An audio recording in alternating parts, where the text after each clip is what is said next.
साधना की ऊंचाई में ना पहुंचाने का जो प्रयास है वो हमारी इंद्रियों का है। बहुत ध्यान से एकाग्रता पूर्वक सुनना। जो हम प्रयासरत हैं पर हम साधना की ऊंचाई पर नहीं पहुंच पा रहे, इसमें सीधे अनुभवरा इंद्रियों की गुलामी। धैर्यपूर्वक सावधान होकर श्रवण करें। इंद्रियों की गुलामी, आप अपने को ज्ञानी माने, विद्वान माने, भगत माने, महात्मा माने, वीर माने, कुछ भी, ये गुलामी छूट जाए तो अभी तुम स्वरूप में स्थित हो जाओ। ये जो हमारी 5 ज्ञानेंद्रियां हैं, आंख, कान, नाक, जिह्वा और त्वचा, नेत्रेंद्री, श्रवणेंद्री, घ्राणेंद्री, रसेंद्री और त्वगेंद्री, ये 5 विषयों में, पूरी सृष्टि को इन 5 विषयों में रख दिया गया है। रूप, शब्द, गंध, रस, स्पर्श, ये 5 ज्ञान इंद्रियों के विषय हैं। आंख रूप, कान शब्द, नाक गंध, जिह्वा रस और त्वचा स्पर्श, इसी में सारे सुखों को, सारे विषयों को रख दिया गया है। जगत में ये केवल 5 ही प्रपंच का विस्तार किए हुए हैं। कोई इन 5 में फंसा है, कोई एक एक में फंसा है। उपासक को स्वतंत्रता तभी मिलेगी जब पहले शास्त्र और गुरु की परतंत्रता स्वीकार करे। शास्त्र और गुरु का भय, शास्त्र और गुरु का शासन स्वीकार करे तो इंद्रियों के विषयों से हटने का उसको सौभाग्य मिल जाएगा। अगर वो शास्त्र और गुरु से स्वतंत्र है तो इन प्रपंच में वो परतंत्र रहेगा। सिद्धांत है ये। आजकल सबकी यही मांग है कि मैं किसी के अधीन नहीं, मेरा जीवन स्वतंत्र, मैं जो चाहूं कर सकता हूं। स्वतंत्र का हो, इंद्रियों के गुलाम हो, मन के गुलाम हो, विषयों के गुलाम हो। तुम विषयों को नहीं भोग रहे, विषय तुम्हें भोग रहे। विषय तुम्हारे अधीन नहीं, तुम विषयों के अधीन हो, विवेकहीन हो, इसलिए तुम समझ नहीं पा रहे हो। इंद्रियों की, विषयों की, मन की गुलामी को तुम स्वतंत्रता समझते हो। आजकल यही स्वतंत्रता मानी जाती कि जो मैं चाहूं भोगूं, जो मैं चाहूं देखूं, जो मैं चाहूं करूं, तुम मुझ पर अंकुश नहीं लगा सकते हो क्योंकि मेरा जीवन स्वतंत्र है। वाह, कैसी स्वतंत्रता! तुम समझ नहीं पा रहे हो स्वतंत्रता का स्वरूप क्या होता है। सब तुम्हारे अधीन हो, तुम किसी के अधीन नहीं। ये तो कोई महात्मा होता है, ये तो कोई पहुंचा हुआ सिद्ध होता है, और तुम अपने को स्वतंत्र समझ रहे हो। इंद्रियों के विषयों की गुलामी करते हो, मन की गुलामी करते हो, शरीर की गुलामी करते हो और अपने को स्वतंत्र समझते हो। कहते हो हम स्वतंत्र हैं, जो चाहेंगे करेंगे। अरे जो चाहेंगे करेंगे तुम नहीं, ये इंद्रियां जो चाहेंगी तुमसे करवा लेंगी। मन जो चाहता है वो तुमसे करवा लेता है। तुम गुलाम हो कि स्वतंत्र? देखो ना, जो सद्गुरु और शास्त्र की अधीनता स्वीकार करता है वो स्वतंत्रता की तरफ बढ़ता है। जो मन और इंद्रियों की स्वीकार करता है वृत्ति, वो गुलामी है। चाहे जितना बड़ा वीर हो, बाहर विजय प्राप्त करने के लिए दौड़ता रहता है, पर इंद्रियों पर विजय, मन पर विजय तो कोई गुरु कृपा पात्र ही कर पाता है। मनुष्य शास्त्र की बात, संत की बात, महात्मा की बात, ग्रंथ की बात, आचार्य की बात को कहता मैं क्यों मानूं, मैं तो स्वतंत्र हूं। वाह, क्या स्वतंत्रता है!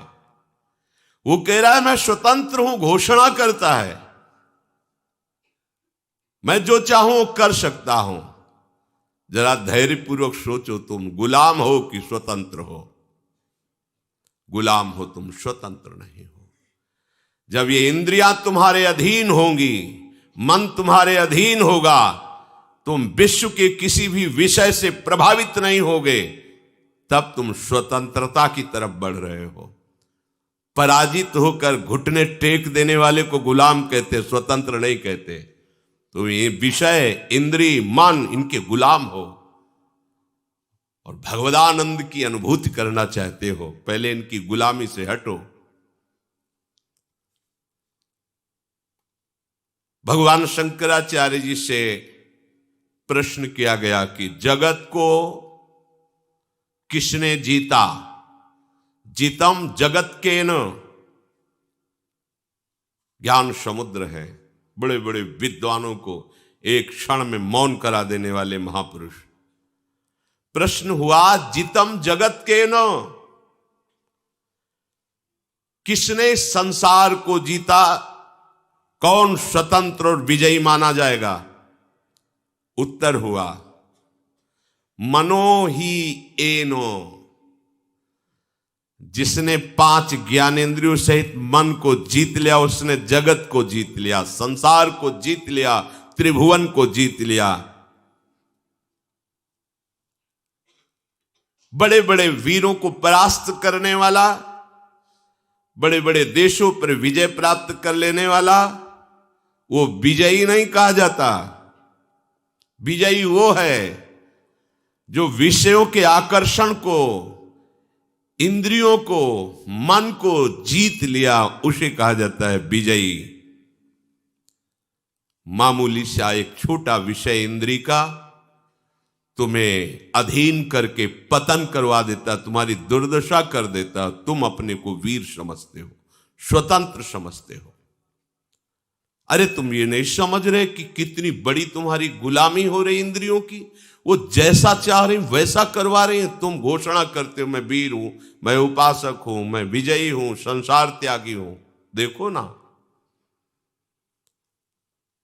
इंद्रियों की, मन की गुलामी से जो मुक्त हुआ, वही तो मुक्त कहा जाता है, वही तो भगवदानंद का अधिकारी होता है। पूज्य श्री भाई जी महाराज कह रहे हैं, मुंबई में एक बड़े विद्वान और ज्ञानी महात्मा, वो मेरे पास मिलने के लिए आए। वो बहुत बड़े सम्माननीय थे, बड़ा उनका सम्मान होता था। इतने बड़े वो विद्वान थे कि बड़े बड़े तार्किक उनके सामने टिक नहीं सकते थे। जहां कोई प्रश्न करे तो प्रश्न पूरा नहीं हो पाता था, उत्तर प्रारंभ हो गया उनका उत्तर। परंतु जब वो हमारे पास आए, 1-2 दिन रुके, तो उनकी दिनचर्या देखी। वो इतनी रसेंद्री के वश में थे, कुछ कुछ मिनट में भाई जी गरम जलेबी मंगवा दीजिए, वो रबड़ी, वो भुंजिया मंगवा दीजिए, ऐसा वैसा, इतनी मांगे थोड़ी थोड़ी देर में। फिर कहते कि मथुरा के जैसे पेड़े होते हैं वैसे तो ब्रह्मा ने सृष्टि में कुछ रचा ही नहीं, मथुरा किसी को भेजकर पेड़े मंगवा दीजिए। एक दिन में 25-50 चीजें अलग अलग से मंगवा के पाना उनका स्वभाव था, प्रभाव था कि बड़े बड़े विद्वान तर्क में परास्त हो जाते थे और ज्ञानी थे, महात्मा वेश में थे, बड़ा सम्मान होता। हमारे एक मित्र थे नानू राम जी, उन्होंने उनको निमंत्रण दिया। महाराज की विद्वता और सम्मान देख करके जब घर ले गए तो छक गए शाम तक ही।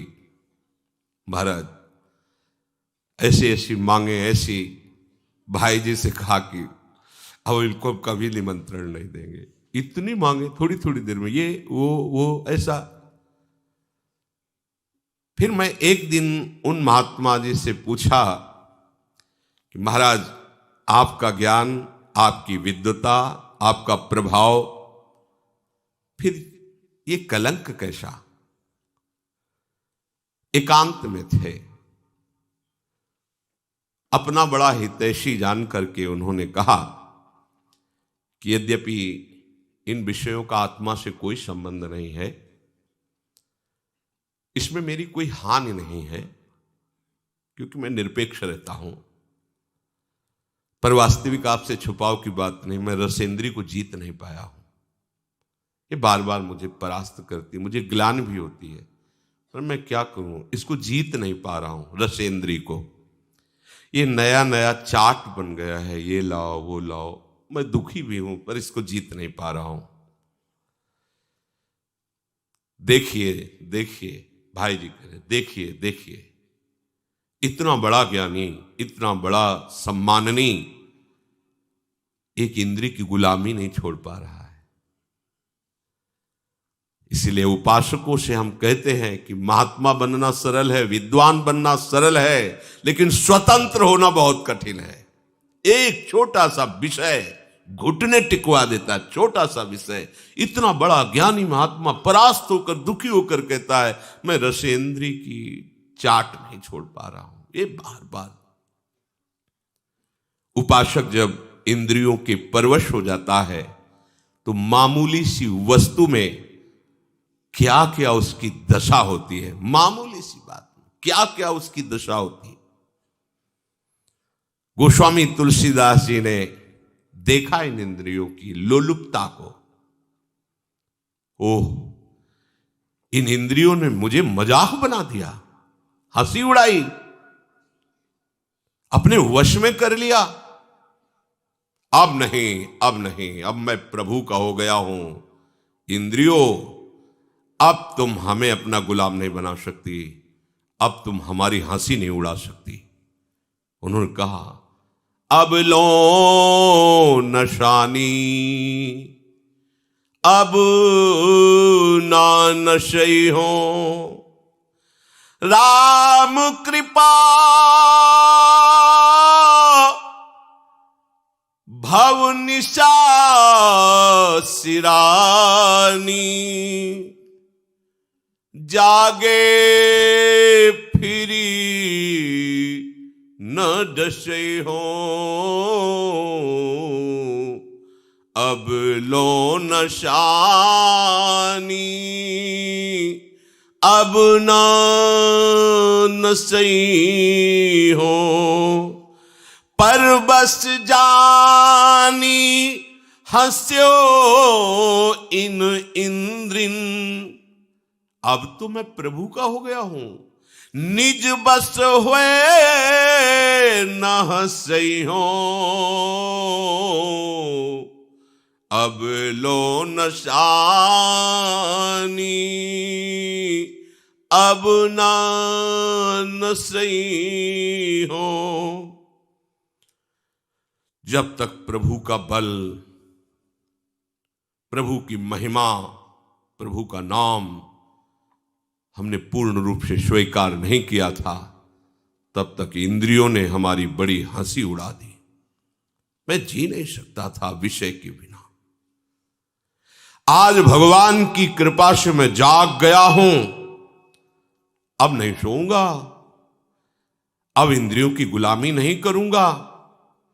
जब तक मैं प्रभु को पूर्ण समर्पित नहीं था, तब तक इंद्रियों ने मुझे गुलाम बना लिया। ये प्रतिदिन मुझे नाच नचाती रही, जैसा चाहती रही। संसार हंसता रहा। आज नहीं, अब नहीं। उपासक इस बात को समझे, प्रभु का बल लेकर, प्रभु के आश्रित होकर इंद्रियों की परवशता को मिटा दे। देखो, यही उपासना है। थोड़े से स्वाद के लिए, थोड़े से सुख के लिए, थोड़ी सी सुंदरता के लिए, थोड़े से शब्द सुनने के लिए, स्पर्श करने के लिए सच्चिदानंद सुख का बलिदान कर रहे हो। यह अवसर सच्चिदानंद सुख के लिए मिला है, क्या कर रहे हो?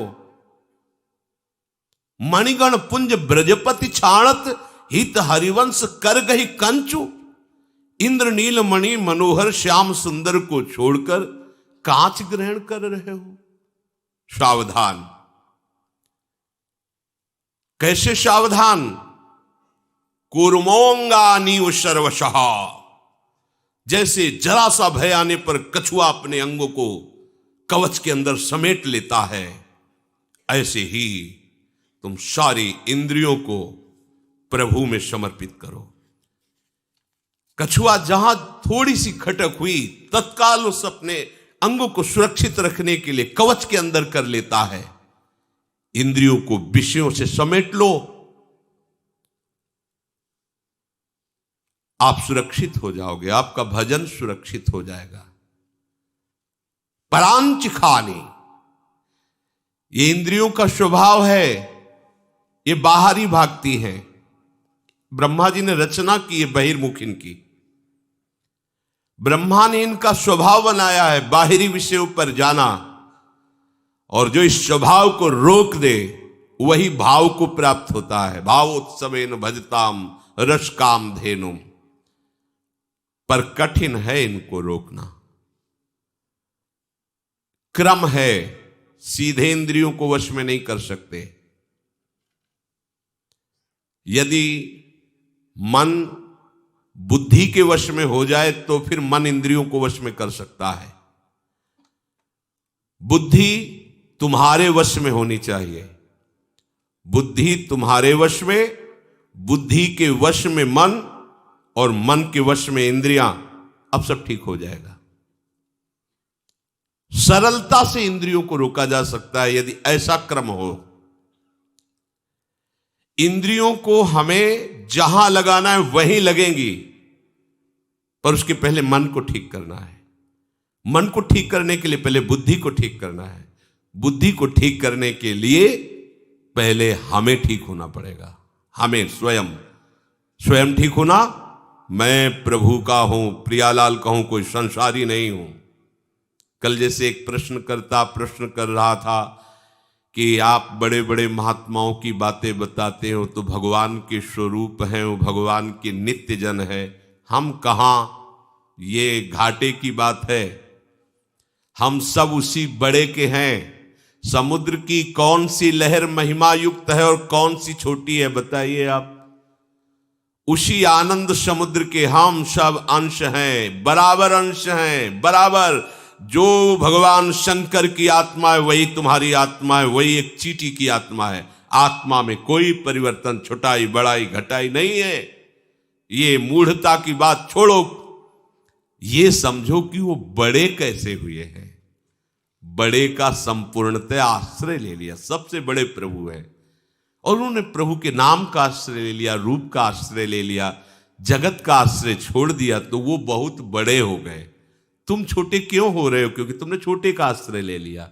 ये जगत के नाम रूप, जगत के विषय, भोग, अनुकूलता, प्रतिकूलता, ये सब छोटी बात है।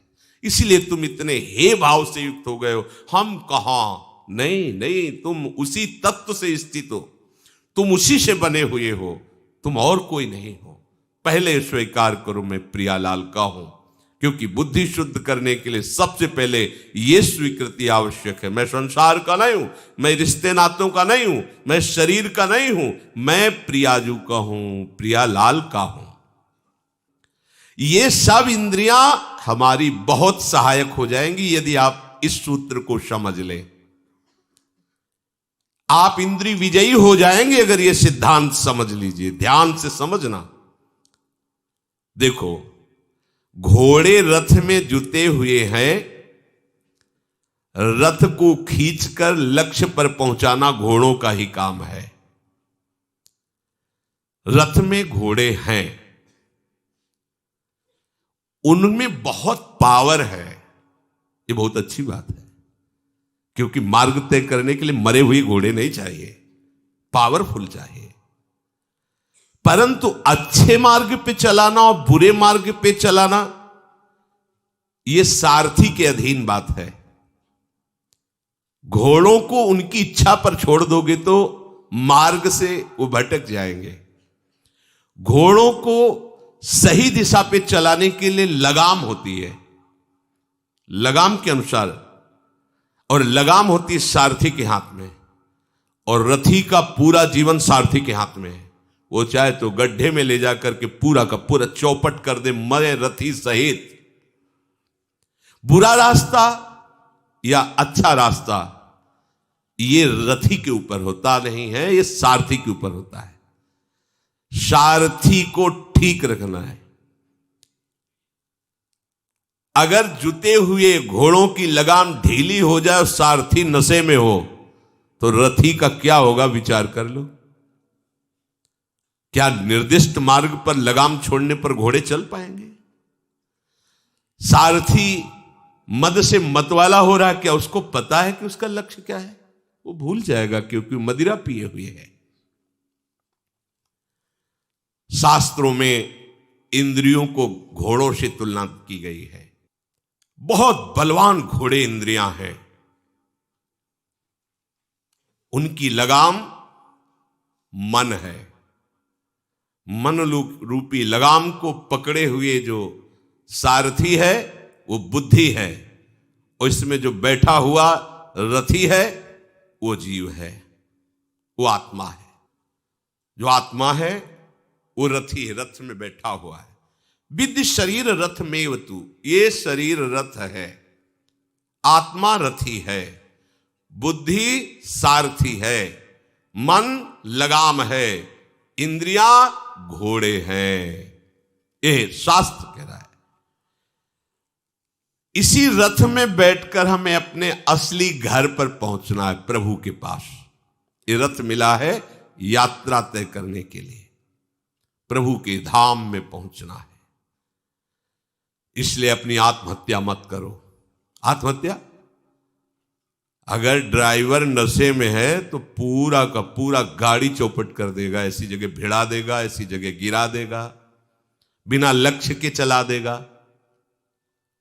सबसे पहली दवा करनी है रोगी ड्राइवर की, सारथी की।